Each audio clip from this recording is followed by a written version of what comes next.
Shalom, shalom, boa tarde. Hoje é dia 15 de Elul, 5.783, a contar da criação. Dia 1º de setembro de 2023, da Era Comum. À tarde com a Torá, trazendo a Parashá da semana e as suas leituras diárias. Estamos na Parashá Kitavô, quando vieres ou quando entrares na Terra Prometida. Estamos diante do sexto dia da semana, é o sexto dia para o Shabat, então nós estamos na nossa sexta aliá, que é a leitura de número 6, dentro da semana de 7 dias, e nós estamos em Deuteronômio, capítulo 28, do versículo 7 até o versículo 69, é a nossa aliá de hoje, a nossa leitura de hoje. Ao pôr do sol, temos aí então a entrada no sagrado dia do Shabat, né? Então nós vamos adentrar ao sagrado dia do Shabat.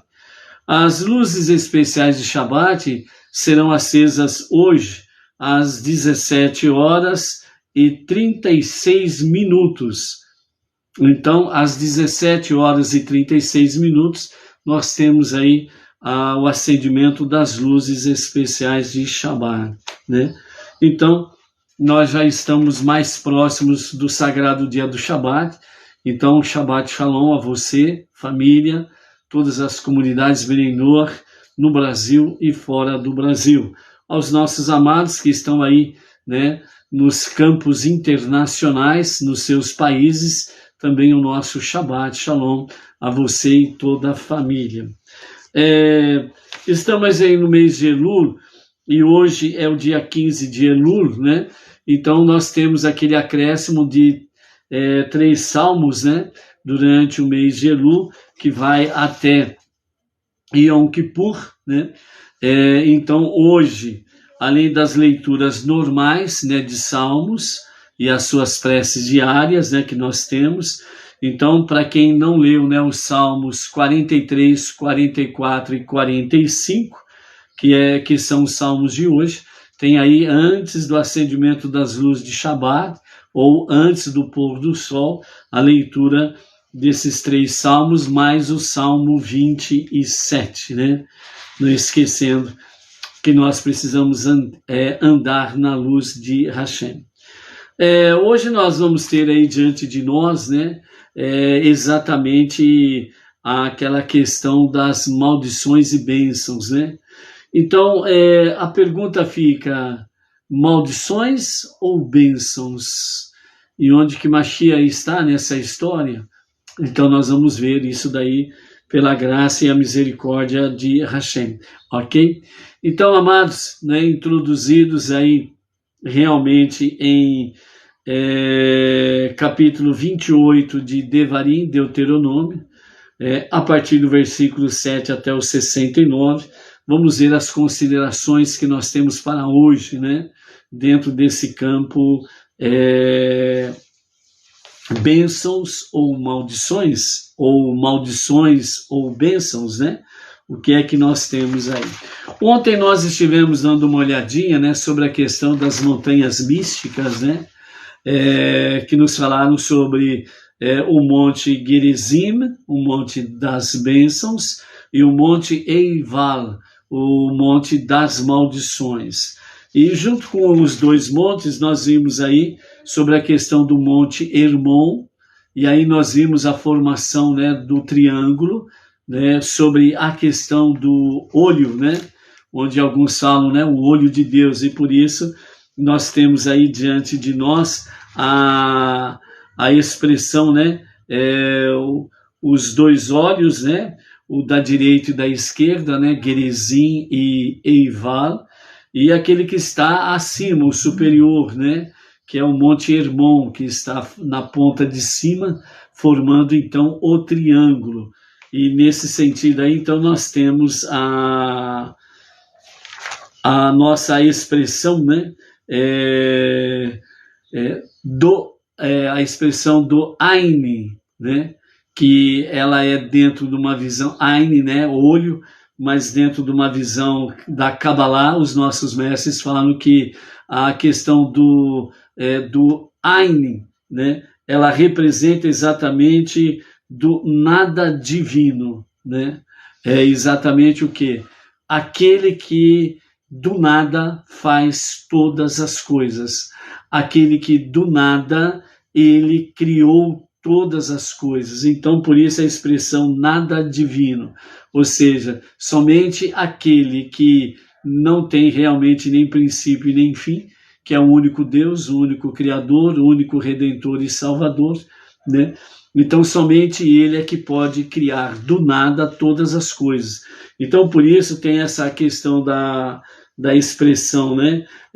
De onde que vem todas as coisas, de onde que vem Deus, etc. e tal, né? Que é a expressão Mayaim, né? Então, por isso, o significado do Ain, né? Do nada divino, ou seja, a essência oculta do olho, né? Dentro de um aspecto simples e bem objetivo para entendermos, né?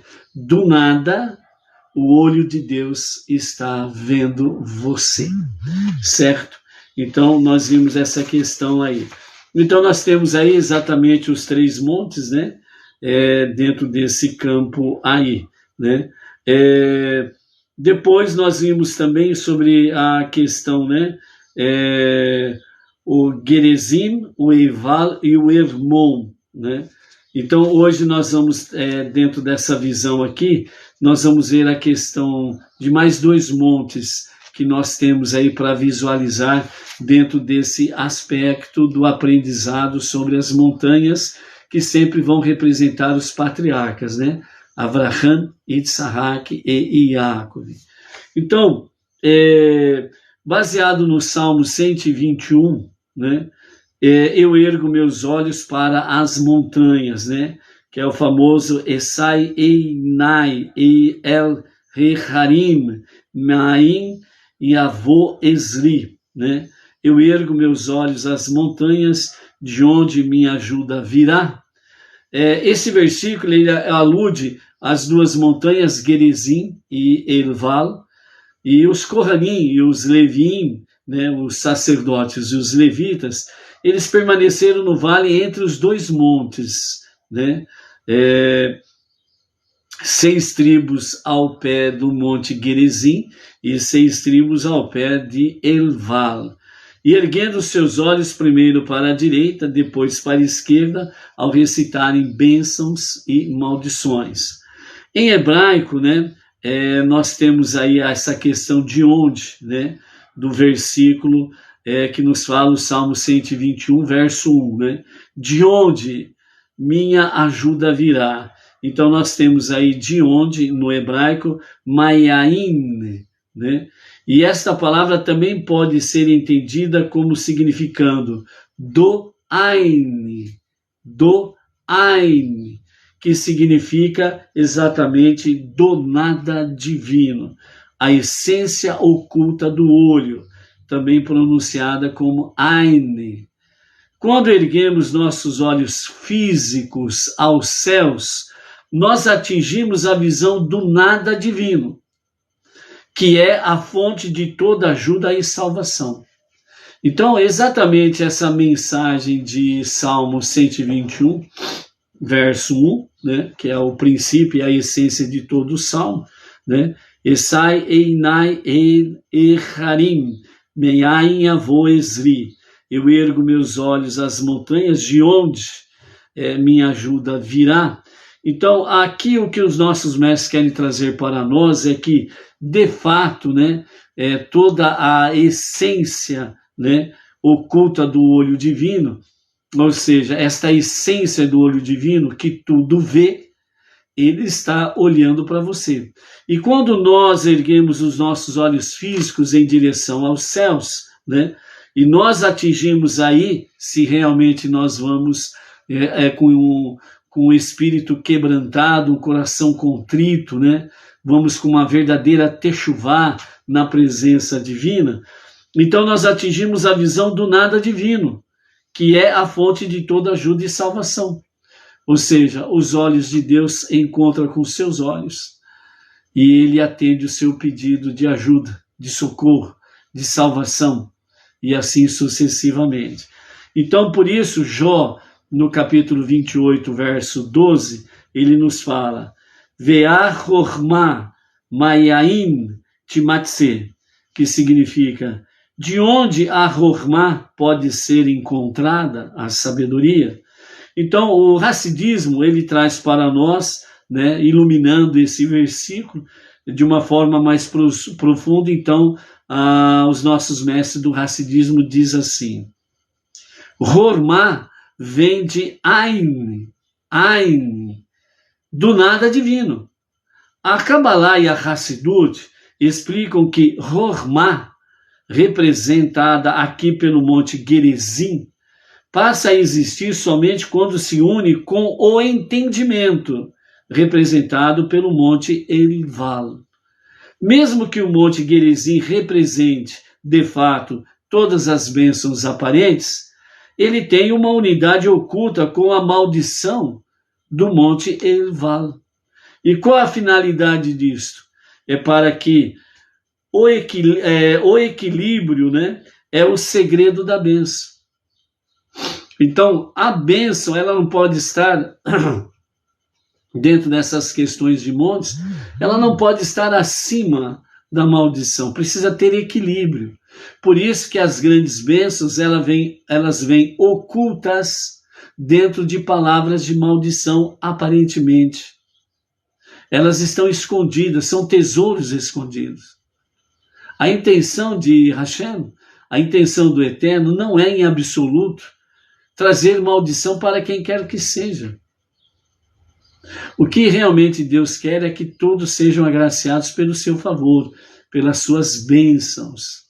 Mas, como nós estamos vivendo nesse presente mundo com esta configuração, né, onde temos aí, nesse mundo de ação, o mundo da ação, onde realmente o mal ele é muito patente, né, ele é muito presente.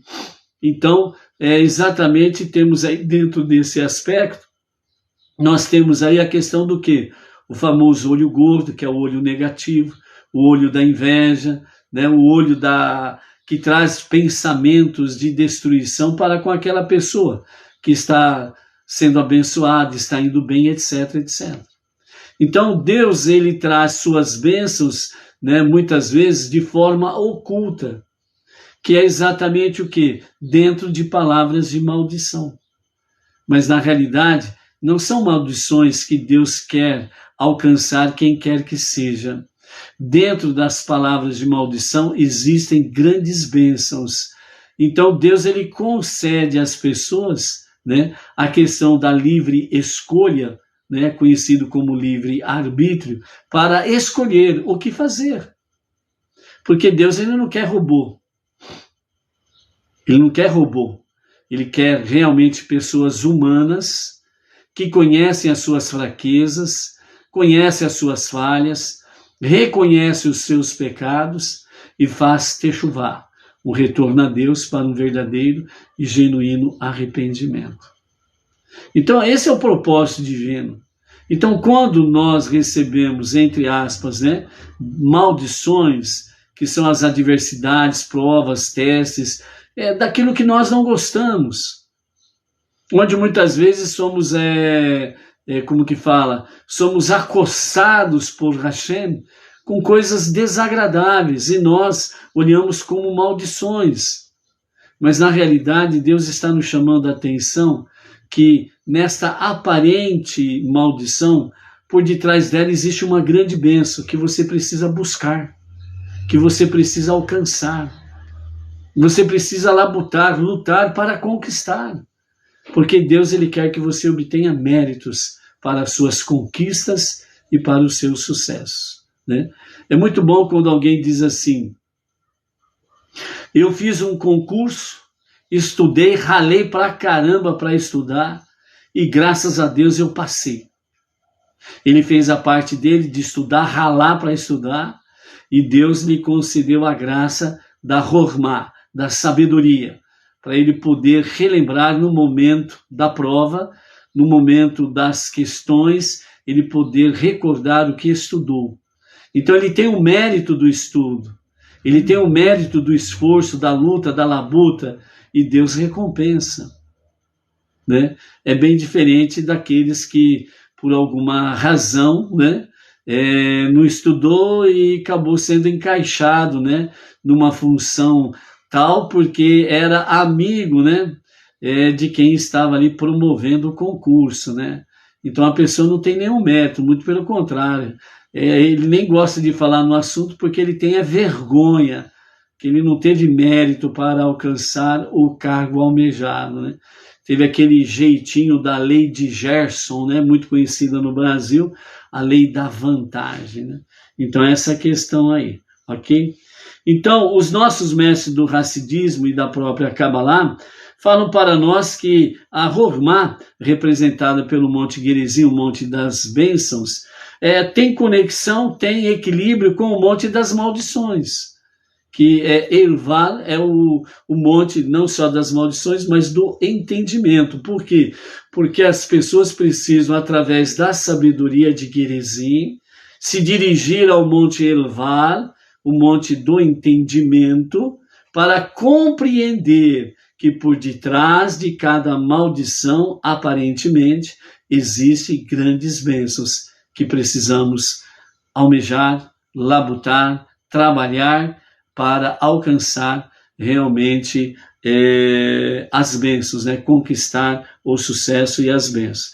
Então, por isso, né, está oculta em cada maldição realmente as bênçãos que Deus tem para os seus. Por isso que precisa, né, o Monte Gerizim das bênçãos e o Monte Eival das maldições precisam estar em equilíbrio. Não pode estar um acima ou outro abaixo, seja qual for.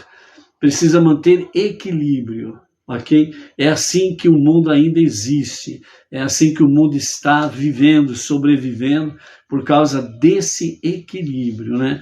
Quando um excede, né, vai para um extremo, né, não acontecem coisas boas na configuração que nós estamos atualmente. Mesmo que o bem esteja lá em cima, mas o bem lá em cima é uma beleza. Beleza nada. Ela acaba corrompendo as pessoas. Muitas bênçãos, muita coisa boa acontecendo na vida da pessoa, acaba acontecendo uma corrupção na vida dela. E uma das coisas mais enfáticas nisso daí é que as pessoas esquecem-se de Deus. E aí entram na luxúria, né, na ostentação, e por aí afora vai, entendeu? Então, por isso, precisa manter o equilíbrio. E o mal, quando ele impera, então aí virou uma porcaria que não tem tamanho, né? É opressão, tristeza, o povo sofre, barbaridade, e aí complica todas as coisas. Por isso, o equilíbrio é saudável. Temos aí uma outra questão do monte chamado Moriá, né? Então, esse capítulo de Salmo 121, né, que nos fala sobre as montanhas, né, Eharim, né? Quando as letras de Eharim, elas são remanejadas, né, são movidas, né, elas acabam se encaixando e acaba acontecendo exatamente a palavra Ha-Moriá. Ha-Moriá. O H-A, Moriá, M-O-R-I-A, né? Então, Ha-Moriá. Então, o Ha, aqui o H-A, ele é um artigo. E nesse caso aqui, então, é o Monte Moriá. Então, está dizendo sobre a questão do Monte Moriá. E o Monte Moriá, ele também é conhecido como o Monte do Templo, em Jerusalém. A palavra Moriá, ela significa incenso ou ensinamento, aludindo à palavra de Deus ao povo judeu e a toda a humanidade, né, que emana do templo sagrado, no Monte Moriá, o Monte do Ensinamento. E ao serviço e união fundamentais com Deus no templo sagrado, que é o incenso. O incenso é a oferenda mais sublime para Deus. A oferenda do incenso. Claramente, Ha-Moriá, ela equivale ao número 260, é o valor numérico 260. o mesmo valor numérico do Monte Gerizim, o Monte das Bênçãos. E de acordo com o princípio, né, de que o esquerdo é incluído dentro do direito, então o Monte Elval, da esquerda, ele é incluído dentro do Monte Gerizim, da direita. E esses dois números se unem, né, no Monte Moriá, certo? Então, o Monte Moriá, segundo a Kabbalah, corresponde ainda a outro aspecto, né, ou a outro ponto dentro da configuração geométrica das montanhas. O Hermon é a coroa do topo. Então, nós temos o Monte Gerizim, o Monte Eival, o Monte Moriá, certo? E o Monte Hermon. Então, nós já temos aqui 4 montes mencionados até aqui nos estudos das montanhas místicas, ok? Então, e o Monte Hermon é a coroa do topo, é aquele que é mais alto. Lembra quando foi dito ontem? Quando o povo judeu retornar para Eretz Israel, o Monte Hermon é o primeiro monte que eles verão, ok? Então é a coroa do topo. E o Monte Gerizim e o Monte Eival são os 2 olhos da Hormá, da sabedoria, e Biná, do entendimento, tanto à direita como à esquerda. À direita, Gerizim, Hormá, sabedoria, e o olho da esquerda, Eival, né? A Biná, o entendimento. E o Monte Moriá corresponde a Da'at, o conhecimento. É exatamente o Monte Moriá que dá a conexão entre os 2 montes, Gerizim e Eival. A Kabbalah nos ensina também que Da'at é o ponto entre os ombros. O templo sagrado de Jerusalém está situado no vale entre os sopés das montanhas que o circundam. Lembra daquele salmo que fala, assim como os montes estão ao redor de Jerusalém, assim Deus está ao redor daqueles que o temem, daqueles que confiam nele? É dentro desse aspecto aqui. Então o templo sagrado de Jerusalém estava situado no vale entre os sopés das montanhas que o circundavam. Essa imagem é chamada de Da'at, o poder que conecta a mente, sabedoria, as emoções do coração, o entendimento. Quando algo conecta 2 faculdades aparentemente opostas, bênção e maldição, sabedoria e entendimento, sua fonte é mais elevada que as faculdades que ela conecta. Assim, a fonte de Da'at está acima da sabedoria e do entendimento, porque Da'at é conhecimento, e ela deriva da coroa do Monte Hermon. A ponta do Monte Moriá reflete a coroa, e está situado entre e abaixo do Monte Gerizim e do Monte Eival, diretamente opostas ao Monte Hermon, né, o Monte Moriá. Então, o Monte Moriá, ele é o cume das 3 montanhas precedentes, né? Ficando em outro ponto aí. Então, nós temos aí... Baruatado, né?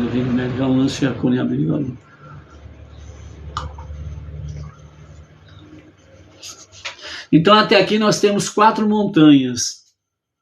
Gerizim, Eival, Hermon e Moriá. Agora vamos ao 5º monte, é o Monte Sinai.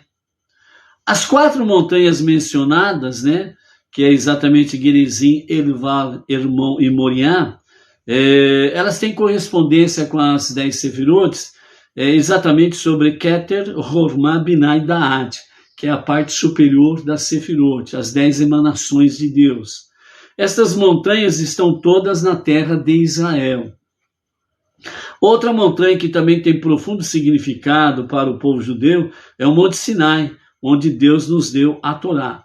Então, o Monte Sinai é o único monte, né, dos montes da importância para a história do povo judaico e do judaísmo, né? Dos 5 montes, 4 montes ficam na terra de Israel, que é exatamente Gerizim, Eival, Hermon e Moriá. E o único monte que fica fora de Israel é exatamente o Monte Sinai, onde foi a outorga da Torá. E sabemos, né, como já foi estudado, que o Monte Sinai, o lugar da outorga da Torá, foi no deserto, um lugar em que ninguém é dono de nada, ok? Para mostrar exatamente que a Torá, ela foi disponibilizada não somente para o povo judeu, mas para todos os povos e todas as nações. Então o objetivo de Deus é que todas as nações tenham conhecimento da Torá, ou Pentateuco, como outros chamam, né? Mas o objetivo de Deus é esse, chegar ao conhecimento da verdade que está na Torá. A única verdade verdadeira que permanece para todos sempre são exatamente os 5 primeiros livros, a Torá. Se porventura apresentarem para você, aqui está a verdade, não acredite. Este livro aqui é a verdade, não acredite. Fora da Torá, não acredite. Se por acaso apresentarem para você, aqui está o Deus A, B ou C, que vai te dar realmente conhecimento da verdade, não acredite nisso. A verdade está na Torá. Se porventura, seja quem for que se apresente aí, que é o dono da verdade, né? É o caminho, é a vida, é a verdade e companhia limitada, pode jogar fora, porque está mentindo. Porque nada e ninguém pode substituir a Torá, como o caminho, a verdade e a vida. E qualquer que venha assumir esse título é um charlatão. Não está trazendo a verdade às pessoas. Então a Torá, ou Pentateuco, como queira, é a única verdade que liberta o ser humano. Tanto é que as próprias profecias falam que na redenção final com Mashiach, não haverá religiões, não haverá placas de igrejas, placas de denominações, etc, etc, etc. Haverá um só Deus, porque Mashiach, que não é Deus, mas é um ser humano que nasceu normalmente da concepção de pai e mãe, certo? Ele será o rei Mashiach para a redenção final, onde vai colocar as coisas no seu devido lugar e vai conduzir não somente o povo judeu, mas vai conduzir todas as nações para servir, honrar e adorar o único Deus que está revelado na Torá. O resto, tchau, não tem espaço. Não terá espaço, entendeu? E é exatamente isso, por isso que o profeta Isaías fala que de Jerusalém sairá a Torá, a palavra de Deus, a palavra divina para as nações, ok? Então, o Monte Sinai representa exatamente estas questões. Deus outorgou a Torá ao povo judeu porque o povo judeu recebeu a Torá, aceitou a Torá, e as 70 nações existentes na época rejeitaram, não quiseram, que representam todas as nações existentes até aqui. Ok? Então, o Monte Moriá, que representa a Torá manifestada no mundo, deve se relacionar com o Monte Sinai, onde a Torá nos foi entregue. O valor numérico de Sinai é exatamente 130. Este é o mesmo valor de Ain, e é a metade de 260. 260 dividido em 2 dá 130. Moriá, que corresponde a Moriá, o seu valor numérico. A relação do Sinai com Moriá é o profundo segredo cabalístico da metade de um todo, ou seja, somente, de fato, o Monte Sinai e o Monte Moriá se unindo, quer dizer, a outorga da Torá e o Monte do Templo se unindo, faz com que realmente as duas metades se tornam um só. E é por isso que nós já aprendemos e recordando, sozinhos nós somos uma metade. Por isso que nós precisamos um do outro, para somarmos, sermos um e servirmos a Hashem por completo e não por metade. Por isso que o monoteísmo com fundamento judaico e orientação rabínica é exatamente trazer a questão da união das metades. Então, assim como o povo judeu sozinho é uma metade, assim como as nações sozinhas é uma metade, então os dois precisam se unir. E a redenção final trará exatamente, plenamente, esta união, perfeita. O que nós estamos vivenciando agora e vivendo agora é uma pré-união e unidade que se estabelecerá plenamente nos dias de Mashiach, na redenção final. E por isso que nós não podemos parar. Nós precisamos continuar. Por isso que a profecia fala de ombro a ombro com o povo judeu, juntos, servindo a Hashem, servindo a Deus. Ou seja, as duas metades se encontrando e formando um todo. Nós meditamos sobre 5 montanhas, cuja progressão é da Torá, do templo, o Mashiach e a missão do povo judeu de espalhar o conhecimento divino pelo mundo. Através disso daí, o nosso Rebbe Menachem Mendel, com a sua liderança a partir do ano 1950 e oficialmente 1951, veio trazer exatamente essa questão de espalhar o conhecimento divino pelo mundo. Foi onde que ele orientou os seus rabinos, os seus talmidim, os seus discípulos, né, os seus hassidim, para entrar nas nações e levar, de fato, o conhecimento do único Deus, o único Criador, o único Redentor, o único Salvador. E através disso daí, o mundo está numa nova configuração. Porque os dias de Mashiach estão, de fato, mais perto do que nós possamos imaginar. Por isso, disse o nosso Rebbe, esta é a geração de Mashiach. E Mashiach se revelará a qualquer momento, e a qualquer momento mesmo. Amém. Amém. Ok? É isso daí. Vamos então, continuar com a nossa aliada de hoje, que tem tudo a ver com o que nós estamos falando até aqui. Exatamente sobre bênçãos e maldições, maldições e bênçãos. Estamos no livro de Devarim, o último livro da Torá, o 5º livro. Estamos na 50ª porção do ciclo 5.783. Estamos indo para completar este ciclo e começarmos um novo ciclo, 5.784, né? Depois de Rosh Hashanah, o Ano Novo Judaico, o Yom Kippur, 10 dias depois de Rosh Hashanah. Depois nós temos 5 dias para termos Sukkot. Depois de 7 dias de Sukkot temos Simchat Torah, a alegria da Torá. Aliás, Shemini Atzeret, o 8º dia, mais um dia com Hashem na festividade. E junto Simchat Torah, a alegria da Torá. É aí que oficialmente nós vamos começar o ciclo dos estudos da Torá 5.784. E vamos começar com Bereshit, no princípio, o livro de Gênesis, ok? Então hoje nós temos aí o capítulo 28, versos 7 a 29, e nos fala exatamente sobre as questões de maldições. Nós temos aqui 98 maldições, certo? 98 maldições.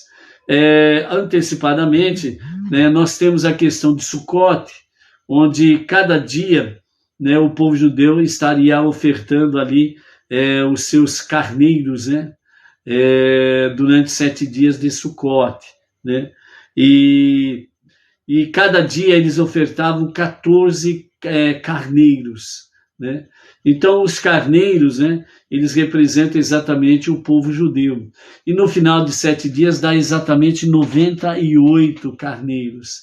Então essa oferenda de 98 carneiros, é exatamente a expiação para as 98 maldições que nós temos aqui no capítulo 28 de Devarim.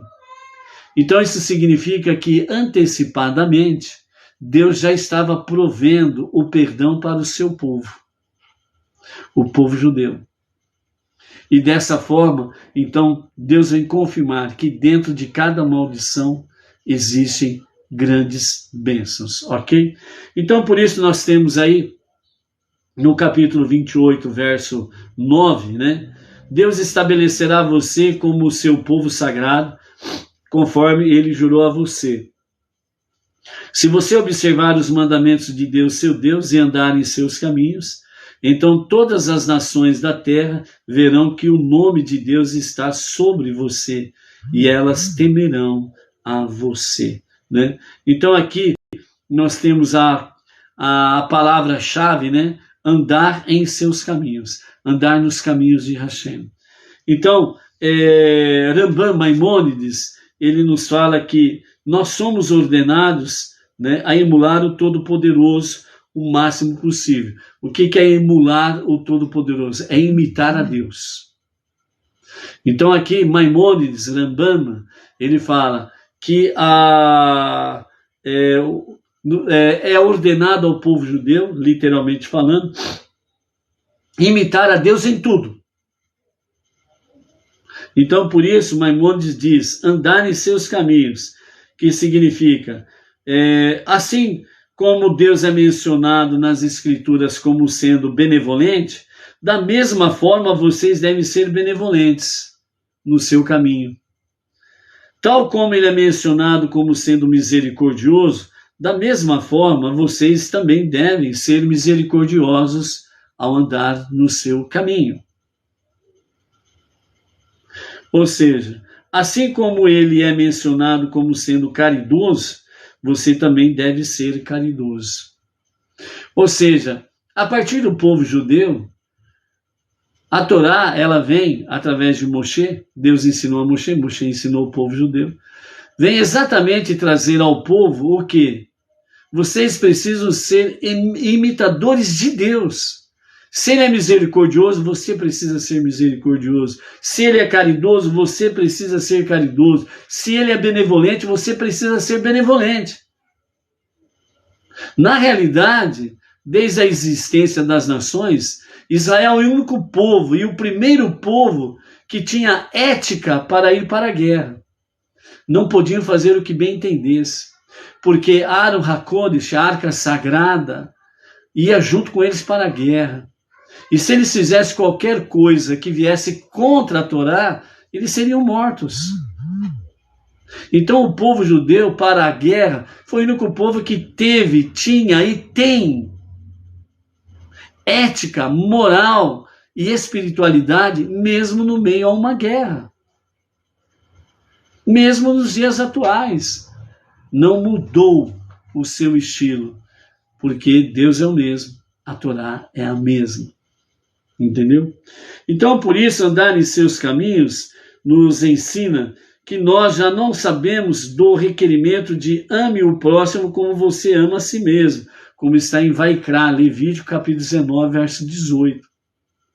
Então, outro aspecto sobre a questão de andar em seus caminhos, andar nos caminhos de Hashem, nos caminhos do Eterno, significa também que o povo esqueceu-se do grande mandamento da Torá. Ame o teu próximo como você ama a si mesmo. Certos segmentos religiosos assumiram ou tomaram posse indevidamente deste versículo, dizendo que é deles, esses religiosos. Furtaram esse versículo de Levítico, capítulo 19, verso 18, e falaram que é a máxima do segmento religioso deles. E é uma grande mentira, porque isso está escrito em Levítico, capítulo 19, verso 18. Alguns segmentos religiosos dizem assim, o Antigo Testamento, colocando um apelido no Tanar, nas Escrituras Sagradas, né? Certos segmentos religiosos dizem assim, o Antigo Testamento não serve para nada. É antigo, é ultrapassado. O Novo Testamento que é a base de tudo e para todos. Mas de onde eles tiraram amar o próximo como você ama a si mesmo? Da Torá. De onde que eles tiraram tzedakah, dízimos, ofertas, doações? Da Torá. Como que então o Antigo Testamento é ultrapassado, não serve para nada? As contradições. Entendeu? Então, por isso, você precisa ser inteligente para não ser enganado, ludibriado e andar por caminhos tortuosos que te conduzem ao abismo, ok? Então, por isso, a advertência aqui também, dentro do aspecto andar em seus caminhos, E ele jurou a você: se você observar os mandamentos de Deus, seu Deus, e andar em seus caminhos. Então os nossos mestres trazem aqui uma advertência, porque vocês esqueceram o grande mandamento da Torá: amarás o teu próximo como você ama a si mesmo. Está precisando de techuvá. Maimônides também nos fala que o foco principal aqui é que nos é ordenado imitar a Deus o máximo possível. Porque tem aqueles espertinhos, né, que chegam e falam assim: mas peraí, quem sou eu para imitar a Deus? Deus é Deus, eu sou humano, falho. Aquela falsa modéstia, entendeu? É aquele verdadeiro golpista, 171, estelionatário, entendeu? Então é estelionatário espiritual. Então ele se comporta como um santo. Quem sou eu para imitar a Deus? Deus é Deus, eu sou um simples mortal, né? Quanta santidade do pau oco, quanta santidade de mentira. Porque isso daí é uma desculpa esfarrapada para não seguir os ensinamentos de Deus. Aí a pessoa faz do mal e o pior, né? E depois fala, né? Mas eu não sou Deus.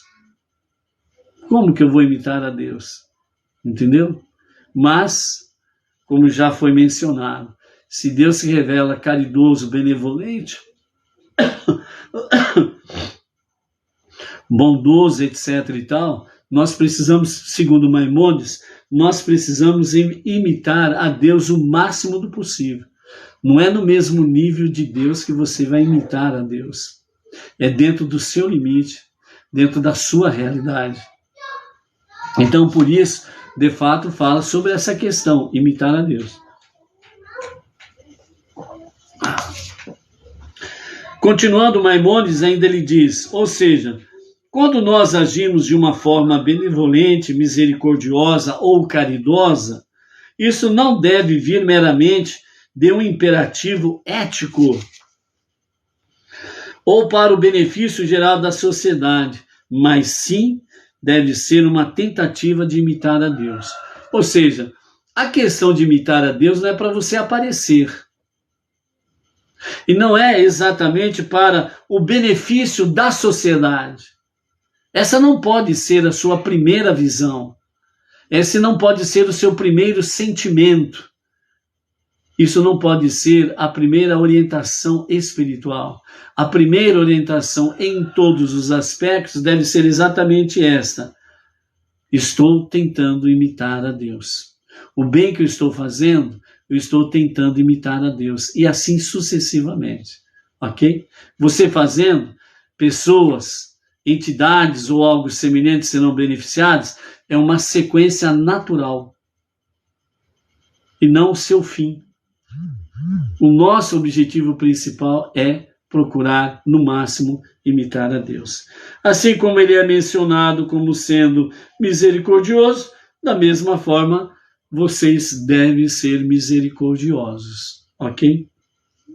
Então, em termos práticos, os nossos mestres dizem: isso assegurará que a pessoa não se deve deixar levar emocionalmente a um extremo, pois na tentativa de imitar a Deus, emular a Deus, a pessoa estará consciente da necessidade de balancear os seus atributos, como Deus, cujas qualidades de bondade e severidade estão em perfeita harmonia. Ou seja, bondade e severidade é o equilíbrio. Bênção e maldição, o mal e o bem. É um equilíbrio. Ou seja, bondade e severidade, elas precisam estarem em equilíbrio saudável, né? Então, um exemplo simples, né? Se alguém está necessitado e te pede dinheiro, e você, por exemplo, não, peraí, vem aqui, eu vou comprar um Marmitex para você. Não, eu quero dinheiro, eu preciso de dinheiro. E a pessoa recusa o Marmitex, entendeu? O pão com certo recheio, né? Pão vazio também não vale a pena, né? Tem que ter lá um queijinho no meio, né? Um peito de peru no meio, por exemplo, né? Tem que ter um recheinho lá para a pessoa ficar feliz, não é verdade? Então, quando você oferece para a pessoa, né, algo de comer para matar a fome dela, mas ela insiste em querer dinheiro, e você vê realmente que a pessoa ela quer dinheiro para gastar com drogas ilícitas ou lícitas, né? E você acaba dando o dinheiro, então você se torna coautor. Você colocou em desequilíbrio a bondade e a severidade, né? Você colocou em desequilíbrio. Você não permaneceu no equilíbrio saudável, bondade e severidade. Ou seja, você não pode sair desse equilíbrio.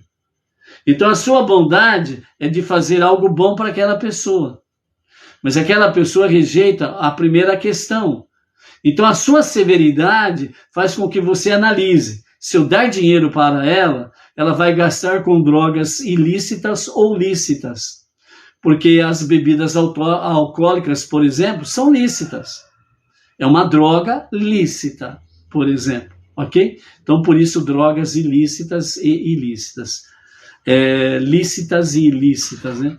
Então, por isso, você não pode ser realmente coautor nessas questões. Você precisa, de fato, manter o equilíbrio, bondade e severidade. Senão você acaba fazendo o que não deve ser feito. E aí você não está procurando imitar a Deus dentro desse aspecto aí, ok? Então, por isso, né, nós temos aí, né, nos versos 1 a 14, nós temos as questões, né, do capítulo 28, sobre as questões de bênçãos por observar os mandamentos, né? Então, ontem nós vimos, né, essa questão toda, os 11 primeiros mandamentos ali mencionados, né? E até o verso 14, nós temos essas menções desse aspecto, né? Andar nos seus caminhos, Deus abrirá para você seu bom tesouro, os céus para dar a sua terra, a chuva em seu tempo certo, e para abençoar tudo em que você colocar a sua mão. Você emprestará a muitas nações, mas não precisará tomar emprestado. Deus fará de você cabeça e não cauda. Você estará somente no topo e nunca na base. E tudo isso se você escutar os mandamentos de Deus, seu Deus, que eu ordeno hoje a você, e for cuidadoso em observá-los. Você não se desviará nem para a direita, nem para a esquerda, de todas as palavras que eu ordeno hoje a você, para seguir outros deuses e idolatrá-los. Então, até aqui o verso 14, nós temos essas realidades aqui, né? Então, por isso, né, a fim de receber as bênçãos de Deus, é necessário preparar recipientes. Seria impossível para nós saber quais são esses receptáculos, mas Deus, em sua misericórdia e infinita bondade, nos deu a Torá e revelou para nós que a Torá e as mitzvot são os recipientes apropriados para receber as suas bênçãos. Então, ou seja, através dos estudos da Torá, através dos estudos das 7 leis de Noé, que estão implícitas dentro da Torá, que é a outorga da Torá, as 7 leis de Noé estão ali também, né, dentro dos 10 ditos de Hashem. Então, desta forma, nós temos aí exatamente o quê? As bênçãos divinas, elas só podem nos alcançar exatamente através do quê? Da Torá e os seus mandamentos. Então, se nós nos omitirmos em estudar a Torá e obedecer os mandamentos da Torá, das 7 leis de Noé e as suas ramificações, nós estamos fechando a porta das bênçãos. Isso significa que nós estamos rejeitando as bênçãos. E se nós rejeitamos as bênçãos, sobra o quê? Maldições. E aí, ninguém quer brincar com maldição, não é verdade? Então, por isso, o equilíbrio, bondade e severidade precisam estar em equilíbrio. A vida diária e o comportamento de acordo com a vontade de Deus isto é, de acordo com o caminho judaico da Torá e os seus mandamentos, além de ser melhor para a própria pessoa, também é um canal para receber as bênçãos divinas em tudo que é necessário. Portanto, cada esforço adicional nessa direção sempre trará para cada um de nós bênçãos divinas adicionais, e há sempre espaço para progredir em todos os assuntos de bondade e santidade. O Torá e mandamentos, que são infinitos, já que derivam do infinito, aquele que é Ein Sof, o infinito, aquele que é sem limites, o único Deus Todo-Poderoso. E então estão conectadas com ele. Por isso, cada homem e mulher, jovem ou idoso, deve sempre ter fé completa em Deus, cuja providência benevolente se estende a cada individualmente. Como nossos sábios ensinaram, tudo que o Deus misericordioso faz, ele faz para o bem e não para o mal, como está escrito no Talmud Berahot 60a. É claro que o ser humano não pode entender sempre os caminhos de Deus, mas, no entanto, ele pode ser inabalável em sua crença em Deus, fé e confiança, emuná e bitachon, um canal e um recipiente para receber bênçãos divinas, como todos os assuntos ligados com Torá e mandamentos, vivenciados na nossa vida diária. A nossa vida diária, ela não é separada, não pode ser separada da Torá e dos mandamentos. As bênçãos estão acondicionadas à Torá e os mandamentos. Se nós nos apartarmos da Torá e dos mandamentos, não nos sobra absolutamente nada, ok? Então, essa é a questão. Então, nós temos aí diante de nós, a partir do versículo 15, até o 69, nós temos aí agora as 98 maldições, certo? Então, os nossos mestres, do Hassidismo, eles dizem assim: a advertência aqui na Parashá Kitavot, que nós estamos nessa semana, contém 98 maldições, enquanto a advertência na Parashá Berukotai, que foi a 33ª porção, que está lá no livro de Levítico, capítulo 26, contém a metade deste número, 49 maldições. Então, lá em Levítico, capítulo 26, a partir do versículo 3 até o capítulo 27, verso 34, lá nós temos na 33ª Parashá Berukotai, nós temos 49 maldições, e aqui nós temos 98, o dobro, ok? A razão principal para essa distinção reside no fato de que as maldições de repreensão não têm a intenção de ser meras punições, mas sim bênçãos disfarçadas, que purgam e refinam espiritualmente a pessoa, tornando-a um receptáculo apropriado para bênçãos ainda maiores que Deus proporciona aos tais que se refugiam nele. Então, o que nós temos até esse momento aqui? As maldições que parecem punições, na realidade não são punições, mas na realidade é uma forma de purgar a pessoa.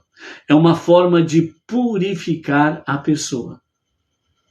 Quando as coisas vão bem, com raras exceções, obviamente, as pessoas têm uma grande tendência a se relaxar na prudência, na advertência, na vigilância. Quando as coisas estão bem, há uma grande tendência das pessoas esquecerem-se de Deus. Então elas acabam se entregando às suas paixões, às suas luxúrias, aos seus desvaneios.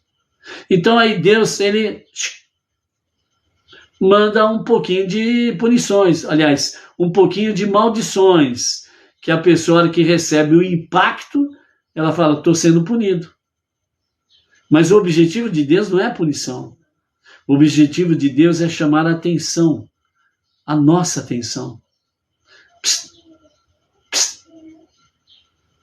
Você está indo por um caminho perigoso. Ó, estou do lado de cá.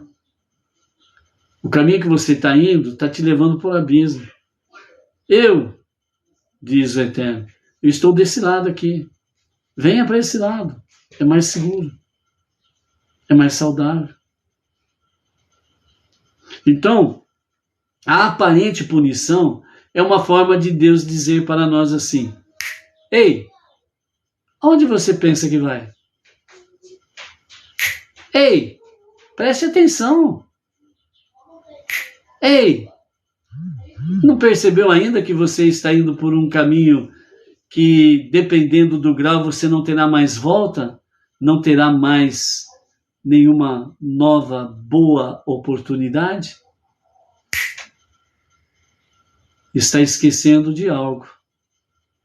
É bom voltar. Então, é exatamente destas formas que Deus está chamando a nossa atenção. Então, aquilo que acontece conosco de forma desagradável, que muitas vezes nós chamamos de punição, Deus está me castigando. Deus não castiga ninguém. Deus, ele está purgando as pessoas. E quando as pessoas não compreendem isso e ficam envolvidas no seu novelo do mimimi, do coitadinho, do judiação, aquelas coisas todas que falam, né? Sem perceber o que estão falando na sua dimensão, então acabam se perdendo no caminho. Mas quando a pessoa dá uma parada, dá um stop, né? E diz assim: peraí, alguma coisa está errada comigo, Deus é perfeito, Deus não faz nada errado, então é comigo. Então ele para, ele vai analisar a sua vida diária. Então ele vai perceber o que está acontecendo com ele.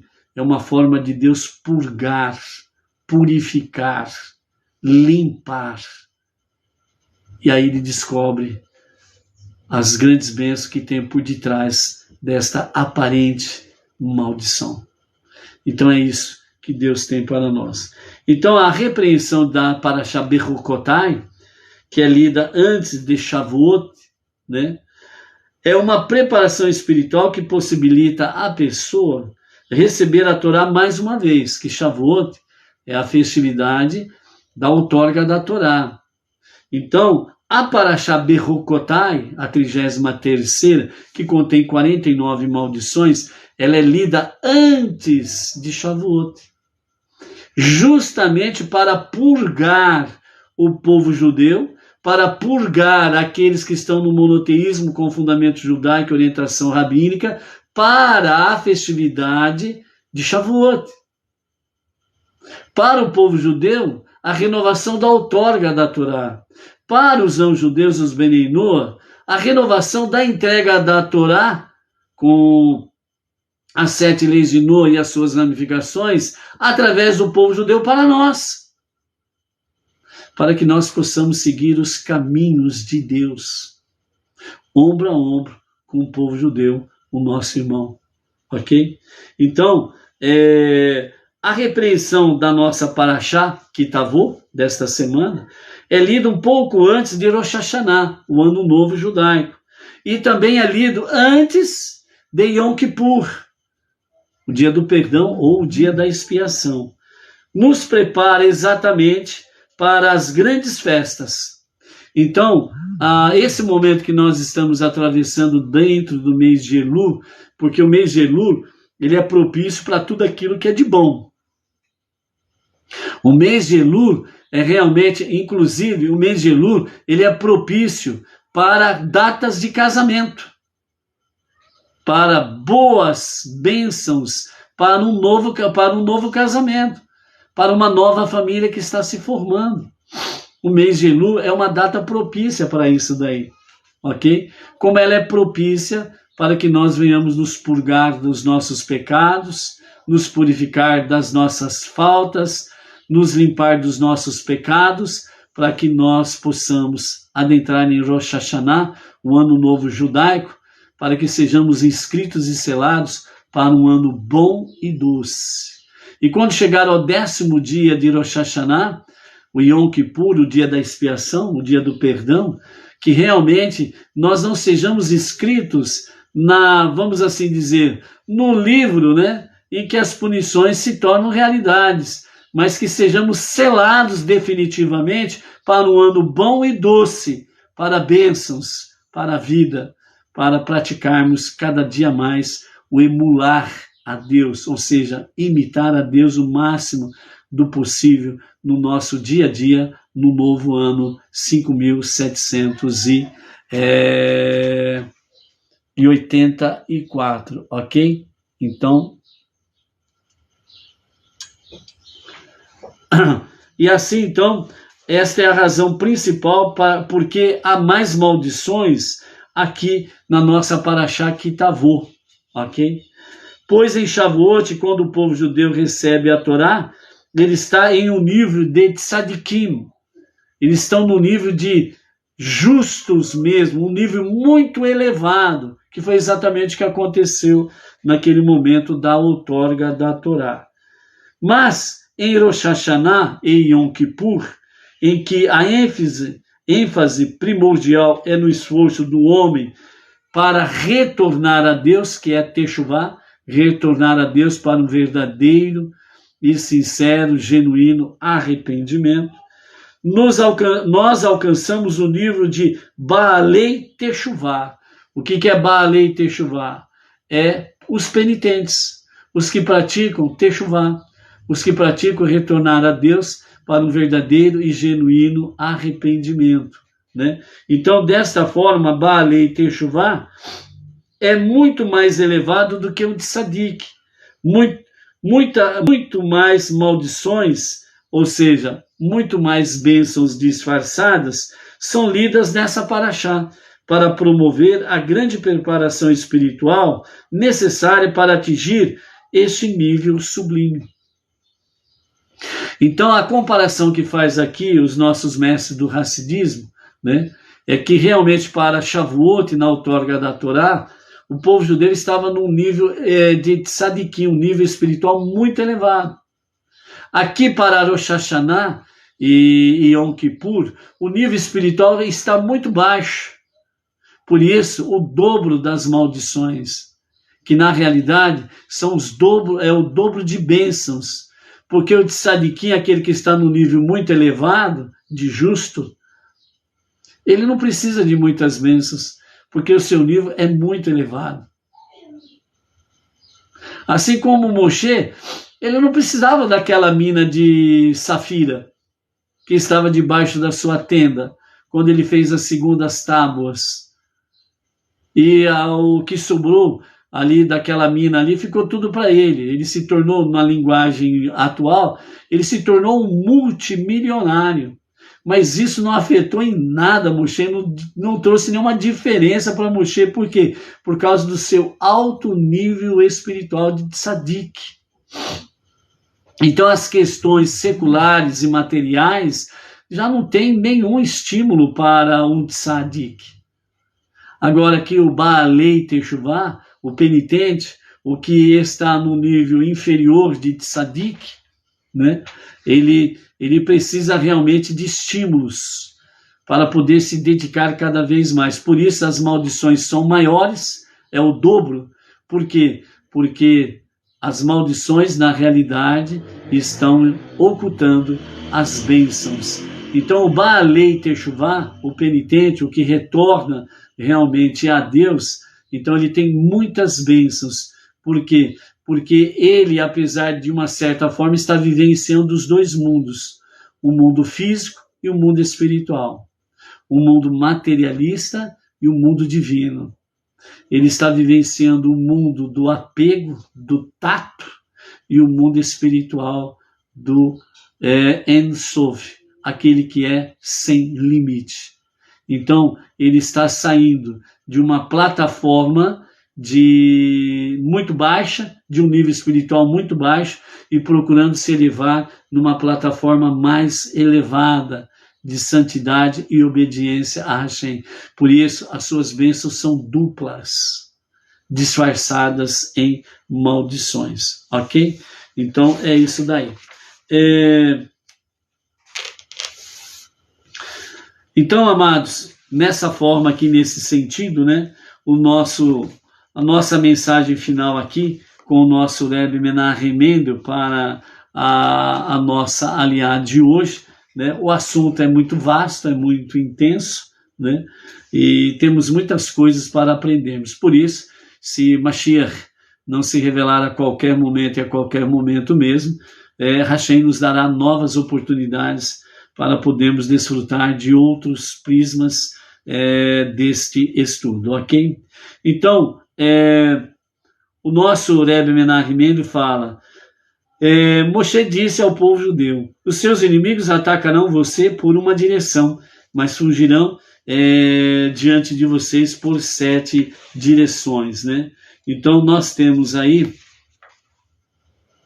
a palavra de Hashem, trazendo a questão de serem guardados, protegidos realmente contra os inimigos, né?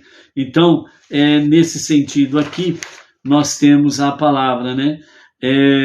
Se seus inimigos vierem contra você por um caminho, eles fugirão diante de vocês por 7 direções. Aqui Moshe não garantiu ao povo judeu que ele mataria os seus inimigos. Somente disse que os inimigos estariam impedidos de lhes fazer danos.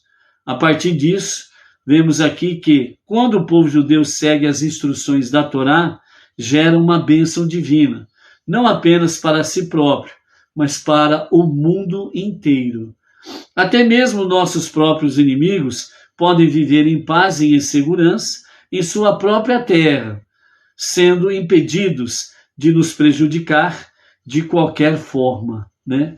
Então, ou seja, através da história e através dos milênios, qualquer nação ou nações que se unissem contra o povo judeu para guerrear contra eles, o povo judeu, melhor dizendo, para guerrear contra ele, o povo judeu, até a presente data, Deus cumpriu essa palavra.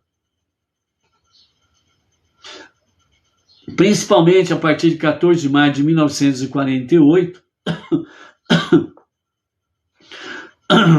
em que o povo judeu retornou uma boa parte para Israel, né? Isso tem acontecido de forma visível para as nações. Quem quer que fosse que se lançasse contra o povo judeu, saiu por 7 caminhos diferentes, derrotados. E tiveram grandes prejuízos na sua estabilidade nacional. E o povo de Israel foi progredindo cada vez mais. À medida que as nações iam fazendo acordos de paz, e assim automaticamente deixavam o povo de Israel em paz, então não só o povo de Israel progredia, como as nações progrediam também. E essa é uma realidade.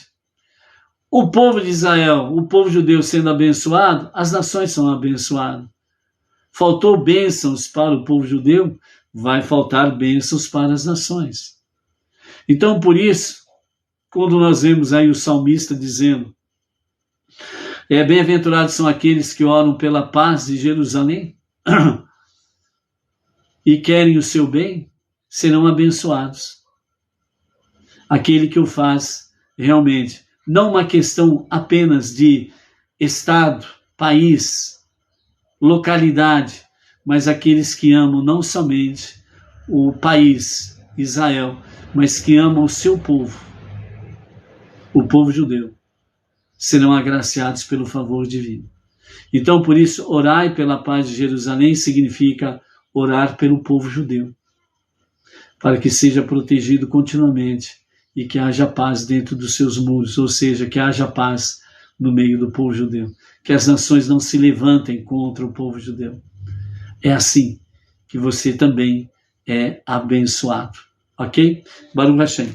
Então, amados, vamos ficando por aqui, né? Recordando o acendimento das luzes especiais de Shabbat, serão às 17h36, né? Então, todo lar Benei Noor, né, venha realmente aí fazer o acendimento das luzes, né, e de forma espiritual unida com toda a mulher judia, acendendo as velas especiais de Shabbat às 17h36.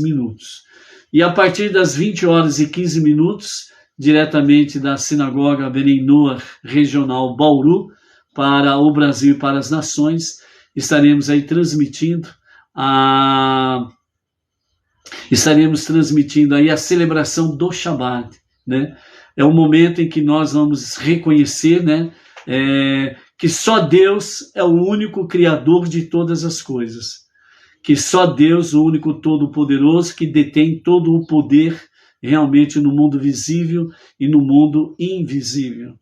Somente Deus é que pode nos conceder bênçãos. Às vezes elas vêm disfarçadas como punições ou maldições, mas se formos sábios e tementes a Deus, nós vamos ver que essa aparente maldição ou punição, na realidade está escondida uma grande bênção para nós.